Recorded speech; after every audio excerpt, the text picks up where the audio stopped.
Hello, my friends, and welcome to No Nonsense Metal Reviews. I'm George, and today I'm back with another collection update showing off a few choice acquisitions that I have either been gifted or have purchased recently. All very cool. I'm pleased to have them in the collection. So let's run through these five then, and we're going to start with three more birthday presents actually. A little while ago, it was my birthday. Got some pretty awesome albums gifted to me by my close family. And these three that we're going to go through first were actually gifts from my parents. So, first up, we have a very, very nice double gatefold vinyl version of Black Sabbath's Heaven and Hell. The first album to feature Ronnie James Dio on vocals after the rather dramatic departure or booting out of Ozzy Osbourne, of course. This album, released in 1980, is an absolute masterpiece. This is a truly superb album. And as I say, presented here as a lovely gatefold. This is a reissue from 2021. Nicely remastered. It's the full expanded package. Very cool. So, of course, I've had a CD copy of this for many years. And actually, this is, I'm not going to say it's my favourite Black Sabbath album, but it is certainly up in my top three. Definitely. I've always had a strong affinity for Masters of Reality and Volume 4 in particular. So those two have always been vying for top spot. But to be honest, Heaven and Hell is right up there as well. This is a superb album. It's one of those albums where there just isn't anything wrong with it. There isn't anything that is unnecessary. There's no kind of filler or random interludes, which is actually where it scores higher in terms of just being streamlined excellence than Masters of Reality or Volume 4, where you have those kind of intermission songs, I suppose. But this is such a great album. And this lovely, lovely format is truly spectacular. The album sounds great. It looks great. I really like on the inside here, we've got kind of a full biographical here. Very nice. It's the full thing. It's the full package. So you're probably wondering what the second disc is in relation to. I thought I'd just quickly show off this. It's just black vinyl, but it's nice heavy duty black vinyl anyway. Very nice indeed. So the second disc here includes a whole host of extra bits and pieces. So we have a mixture of live stuff. So we've got a B-side of Neon Nights, which is a live version of Children of the Sea, which is very, very good. And I'm pretty sure a lot of these tracks are the same as on the CD reissues, and you can hear it on Spotify, of course, but get a great live version of, or an edited live version of Heaven and Hell, live track of Neon Nights there, and some more live versions. It's good stuff though, enjoyable, but really it's all about the main album. And what a great album this is. I actually listened to this again this morning because I just felt absolutely compelled to. And I like to always make the effort to try and listen to any album or release before I then go on to review it again, even if I know it inside and out. Still like to revisit it. And hearing tracks like Neon Nights, that is just such a great track. That is one hell of a bold statement way to kick off an album. Absolutely amazing. Children of the Sea, incredible, absolutely fantastic. We've got Lady Evil. I mean, this is 1980. Obviously, the new wave of British heavy metal is starting to snowball, starting to take off. Things have been bubbling through the tail ends of the 70s.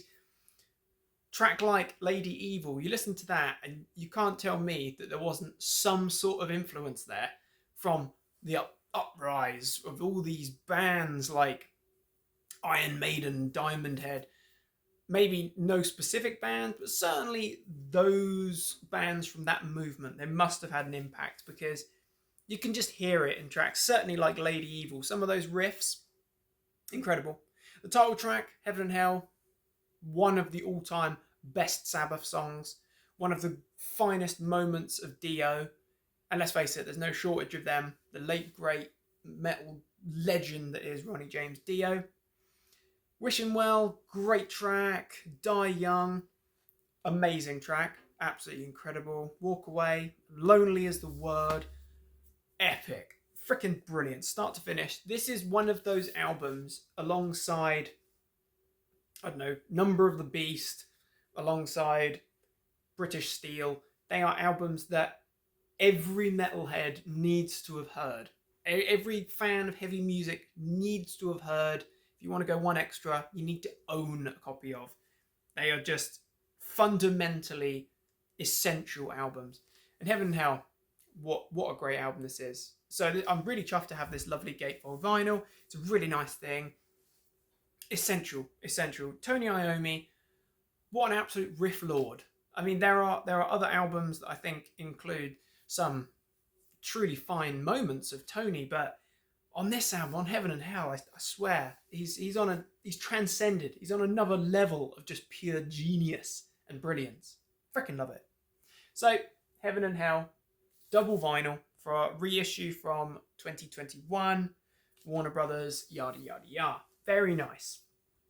So they've maintained their momentum when Ronnie took the helm, and well, took the mic anyway. We'll say, we all know it's Tony's band, but a year later, 1981, they came back with another very strong album. We've got Mob Rules. Again, this is a 2021 reissue, double vinyl, gatefold, just black vinyl. But this album is a little bit of a funny one because I've always held this album in high regard. But I don't know it, and from listening to it again, I've got the CD, had the CD for many years, listened to it again a few times recently, kind of realised that actually I don't know this album nearly as well as I thought.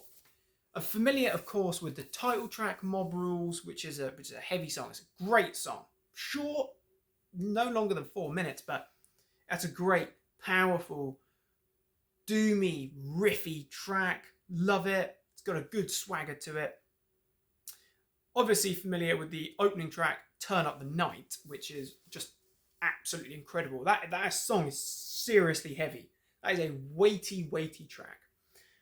But actually, the rest of the album, it surprised me just how unfamiliar with some of those tracks I was. Voodoo, maybe I just wasn't paying enough attention in the past when I've been listening to this album, but Voodoo, wow, what a track. That second song, heavy, amazing vocal performance from Ronnie. Absolutely incredible. You know, the whole composition here is just excellent. And Voodoo was one of those tracks where it really stood out for me. Obviously, we've had a bit of a lineup change between Heaven and Hell and Mob Rules. We've actually got Vinny Appice on drums now. Still got Geese, still got Tony, but freaking fantastic opening to that album. Turn Up the Night, Voodoo, The Sign of the Southern Cross, which is an epic track. It's nearly 8 minutes long. Fantastic stuff. Heavy. It's really heavy. I mean, this album could be the heaviest that... Well, actually, maybe not because of Dehumanizer, but could be some of the heaviest stuff that we actually get from Sabbath. The E5150, or 5150, whatever it's meant to be, that's a prime example of that kind of interlude track. Just don't necessarily need that. The Mob Rules, great. Country Girl, can take it or leave it. Slipping Away, another strong track, I'd say, as is Falling Off the Edge of the World, grand. Over and Over, pretty good stuff. But yeah, surprised myself how unfamiliar I was with some of it. But I think there's some undeniably brilliant tracks in the form of Turn Up the Night, which is just incredible. That riff just launches straight out the gates. Phenomenal. Love it. Love it, love it, love it. We then got Voodoo, Sign of the Southern Cross, title track. As I say, I'm pretty sure that Slipping Away and Falling Off the Edge of the World are worthy tracks, but Brilliant stuff. So then we've got the second album here, as you can see, different versions of the Mob Rules. We've got Die Young, there's a live track, live B-side, new mixes of Mob Rules, and then we've got some tracks from the Hammersmith Odeon 81 as well, Country Girl Slipping Away, Mob Rules, etc. So it's some cool stuff. These extras, these bonuses, they are, I suppose, more for the fans, more for the collectors. They aren't the sort of thing that you'd put on as a casual listen. But if you're a completionist and you love Sabbath and you love these two albums, then you're definitely going to dig those extras. Of course, the one thing, the huge omission from my brief summary of these two albums is, of course, the production. So these are the 2021 remasters. Sound great. But of course, this is Martin the Farmer Birch who's produced these albums. A legendary producer. I mean, I don't even need to mention some of the names, the bands that, of course, he's touched and defined. Maiden, for one of them. But both albums produced by Martin the Farmer, and he's done a great job with it. It's got his stamp on it, in the sense that these both sound excellent. Sounds great. So I'm really chuffed with these two. They are two that are right up there. Top echelon stuff. Absolutely love it. So we've got Mob Rules, Heaven and Hell, Ronnie James Dio, the late great, absolute legend. Sounds fantastic. Love it. Lovely vinyl versions there. So the other final birthday present was a truly delightful reissue of the 1980 New Wave of British Heavy Metal classic, one of the best albums from that movement, the debut from Angel Witch. Freaking love it. Great album cover. Absolutely awesome. So this was originally Bronze Records release, 1980. Not quite sure who this reissue is through. Might be Bronze as well, but we've got Culture Factory, USA. Anyway, this is the little card down the side, inside the shrink wrap there, just to emphasize the rather awesome, but I'm not quite sure why it's not just orange. We've got jack-o'-lantern orange coloured vinyl. So none of your regular orange vinyl. This is jack-o'-lantern orange. Awesome as hell insert there. I've always loved the aesthetic of Angel Witch, and I can remember discovering Angel Witch again, early teen. Just the imagery as well really complements the music. The whole package was just, wow, like this is dangerous metal. So this is jack-o'-lantern orange, if you're wondering what jack-o'-lantern orange looks like. Very pumpkin-y, I would say. What's wrong with just pumpkin orange? Shows the difference. This side of the Atlantic. Good old pumpkins. Awesome though, love that. Really great colour scheme. I mean, what a classic album this is. I spoke about this recently, quite fortuitously, as one of my essential albums for Halloween, providing the essential soundtrack to Halloween. It was one of my 10 albums I chose there. So yeah, Jack-o'-lantern totally makes sense. Freaking amazing album. I absolutely love this. The title track is just pure NWOBHM. It's oozing NWOBHM. Those amazing riffs and leads, absolutely incredible. Those kind of soaring vocals and chant-along choruses, thick hammering drums, absolutely brilliant stuff.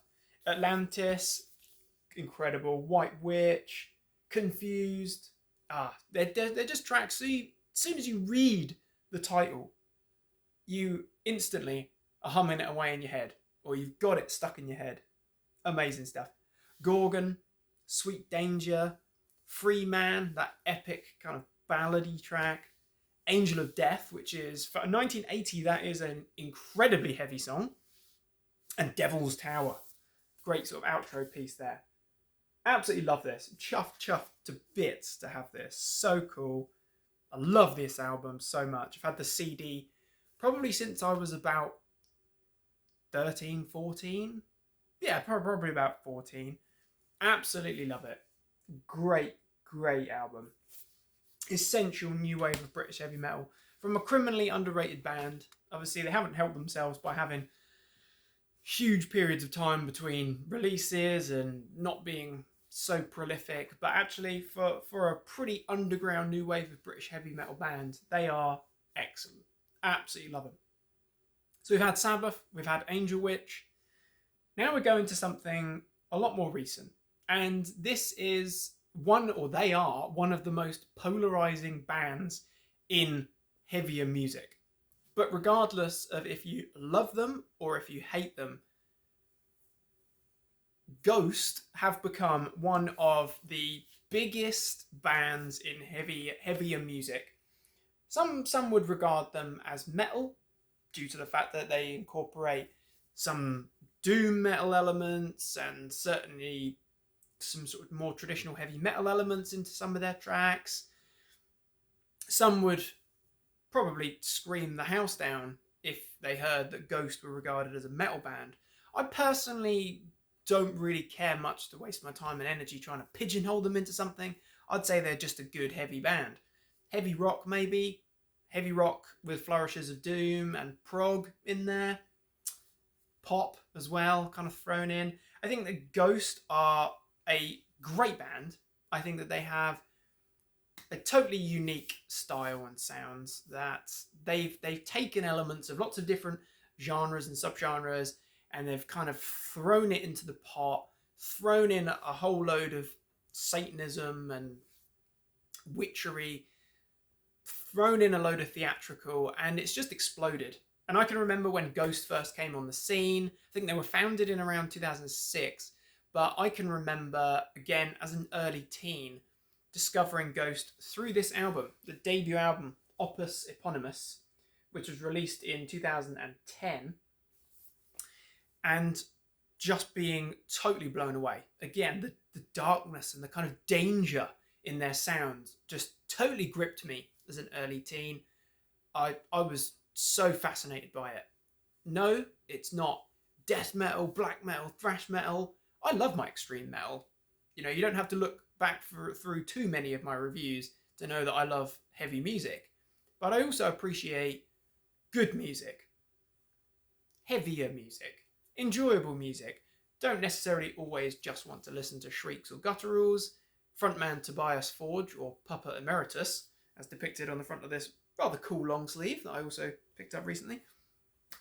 Great voice, fantastic voice, very unique, kind of higher pitched, clean singing voice. It's just effective stuff. But what I would say about Ghost is that they are one of the big gateway bands. They are a gateway from heavier music, rock music, prog music, into heavier territory. And you only need to look at their position on tours and festival lineups over the years to see that that clearly works, because they have rocketed. I first saw Ghost at the Brixton Academy on the Defenders of the Faith 3 tour. I can't quite remember the year of that, but I know it was headlined by Trivium, who were doing their run for In Waves at the time. We had In Flames, who were doing Sounds of the Playground Fading. I think we had Rise to Remain, a couple of other bands perhaps. But right down there we had Ghost. And it was the first time that I had actually seen them, seen the imagery.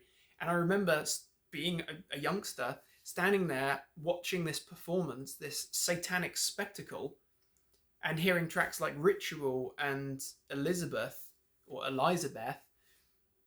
and being totally mesmerized, just thinking this is some of the most evil sounding, dangerous stuff I have ever heard in my life. Amazing. I was totally gripped. And at the same time, I remember reading in whatever it was, Metal Hammer or Kerrang, that notable names like Phil Anselmo, I believe, certainly James Hetfield, and many others were, you know, they were hit by Ghost fever, and they were digging this stuff too and promoting it and wearing the shirts. And they've got the great logo. The whole iconography is awesome. Whichever way around it is meant to be. Ghost, you know, great logo. Really, really stands out. Then saw them at Download Festival that year or the year after. Really far down the bill. You know, good crowd, big crowd. In the middle of the day, I think. Can't remember. So many years ago now. Great crowd. Blah, blah, blah. Fast forward to the next time I saw them was Meliora tour at the Norwich UEA. The following had grown dramatically. Sold out show, I'm pretty sure it would have been. Very theatric, very over the top. Lots of costume changes and all the theatrics. Amazing. That was the last time that I saw them. But I kind of fell away after Meliora. I kind of fell away from Ghost for a while. Didn't hear the EPs or the albums. I think we had Prequel. Didn't hear that actually until a bit more recently, after Impera, the latest album. But recently I have gone back, I've delved into those albums, and I love them. I think they're fantastic. Really good albums, and it encouraged me to revisit the debut, Opus Eponymous. So this is Rise Above Records, UK-based label. I think it's actually headed by Lee Dorian, if I remember correctly. I could be getting myself in a muddle. But revisiting this album, this still sounds absolutely fantastic. And this, we can probably safely say, is a metal album. So, or a doom metal album. Or a heavy metal album, whatever. If you look at the Metal Encyclopedia, quite hilariously, Ghost are on there, and it says Ghost were inducted to the Metal Archives due to this album. So, what more proof do you need? So this is actually a colour vinyl. It is rosewood colour vinyl. Nice, heavy duty, high quality vinyl. Looks very nice. Great insert here. Love the aesthetics, love the imagery. It's very, very cool indeed. So this album I absolutely love, and it's so great to hear it again after not listening to it in probably a year or so. I think 2023 or 2022. This was one of the albums that I said was an essential album for Halloween, which it absolutely is, because it's creepy as hell. Sion Clavare, Son Dio, or Son Clavare? Not quite sure. I'm not all that great with my Latin pronunciations, but wow, what a creepy, ominous track that is. Absolutely fantastic. As soon as that bass starts up, that rumble, and then you get those shrieking keys and the driving drums and riffs. Incredible. The hairs on the back of your neck standing on end. We've got Ritual, Elizabeth, Stand By Him, Satan Prayer, Death Knell. Start to finish, this is a great album. It's got almost like a medieval darkness and creepiness to it. It is, in my opinion, very proggy, doomy heavy metal. I really like this album. I think it's a fantastic album. Absolutely brilliant. So I picked this up for a bargain recently, and I absolutely love it. I would say if you've been put off Ghost just because of the massive popularity of the band and the trajectory that they have rocketed to, the status they've reached over the last 10 years, go back to the debut. Give it a chance, because it is a killer album. So the final article that I picked up recently was the second album, which I can never pronounce correctly, but I'm going to try again.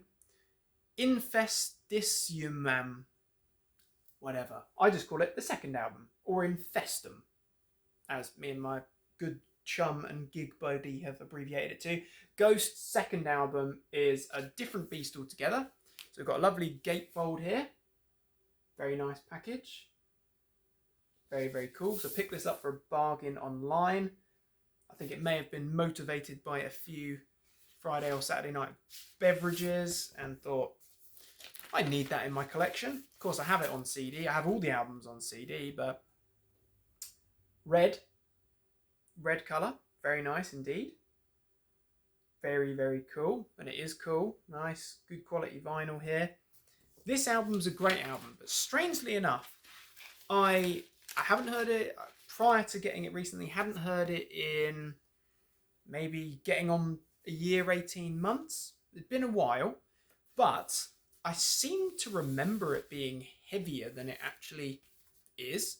Don't know why, but it is certainly a great album. Includes some absolutely incredible tracks like Per Aspera ad Inferi, the second track there. Soaring, memorable, chant along, great guitars, great vocals from Papa, absolutely fantastic. Then we've got Secular Haze, which is groovy, proggy, very catchy. Trying to think.